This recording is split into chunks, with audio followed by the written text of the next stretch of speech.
अस्सलाम वालेकुम।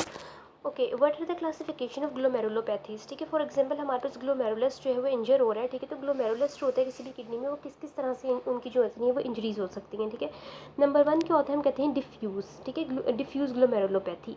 Diffuse glomerulopathy का मतलब ये होता है कि हमारे पास एक किडनी है। ठीक है, उसके अंदर हमारे पास सारे के सारे ग्लोमेरुलाई जो हो रहे हैं ना वो डैमेज हो रहे हैं। ठीक है, फॉर एग्जाम्पल यहाँ पर इन्होंने एक किडनी दिखाई हुई है। ठीक है, और इसमें ये 4 ग्लोमेरुलाई दिखाए हुए हैं और ये चारों के चारों ग्लोमेरुलाई जो हैं वो डैमेज हो रहे हैं। ठीक है, तो इसको हम कहते हैं डिफ्यूज़ ग्लोमेरुलोपैथी। नेक्स्ट हम यूज़ करते हैं वर्ड फोकल का। ठीक है, फोकल का मतलब होता है कि हमारे पास कुछ ग्लोमेरुलाई जो हैं वो इंजर हो रहे हैं। ठीक है, डैमेज हो रहे हैं, और कुछ ग्लोमेरुलाई जो हैं वो इंटैक्ट हैं। ठीक है, फॉर एग्जांपल यहाँ पर इन्होंने ये दिखाया हुआ है कि यहाँ पर ये 4 ग्लोमेरुलाई थे। ठीक है, जिसमें से 2 डैमेज हो गए हैं और 2 इंटैक्ट हैं। ठीक है, तो इसको हम कहेंगे फोकल ग्लोमेरुलोपैथी।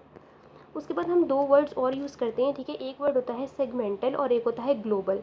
सेगमेंटल का मतलब ये होता है कि अगर हमारे पास एक ग्लोमेरुलस जो है वो डैमेज हो रहा है, ठीक है, तो वो पूरा का पूरा डैमेज नहीं होगा, उसका कुछ पार्ट डैमेज हो जाता है और कुछ पार्ट जो होता है वो उसका इंटैक्ट रहता है। ठीक है, फॉर एग्जांपल यहाँ पर इन्होंने दिखाया हुआ है कि ये पूरा एक ग्लोमेरुलस था। ठीक है, अब इसका आधा हिस्सा जो है वो डैमेज हो गया और बाकी आधा जो है वो इंटैक्ट है। ठीक है, तो उसको हम कहते हैं सेगमेंटल ग्लोमेरुलोपैथी। अब ये जो सेगमेंटल ग्लोमेरुलोपैथी होती है, अब इसमें ज़रूरी नहीं है कि सारे के सारे ग्लोमेरुलाई जो हैं वो डैमेज हो रहे हैं। ठीक है, अब जैसे यहाँ पर 3 ग्लोमेरुलाई दिखाए हुए हैं और ये तीनों के तीनों डैमेज हो रहे हैं। ठीक है, अगर ये तीनों डैमेज हो रहे हैं, ठीक है, तो इसको हम क्या कहेंगे, डिफ्यूज सेगमेंटल ग्लोमेरुलोपैथी। और अगर इसमें से ये एक डैमेज होता है, ये 2 वाले जो थे ये डैमेज ना होते, ठीक है, तो इसको हम क्या कहते हैं, focal segmental glomerulopathy.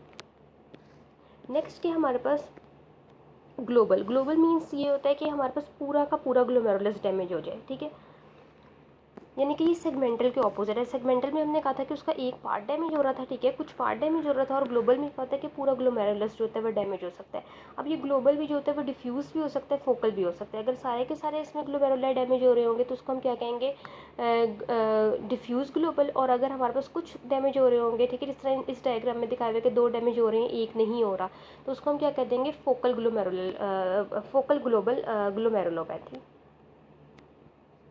Okay, so this is all about the classification of glomerulopathies. In our next video, we will study the pathogenesis of glomerular injury. Thank you.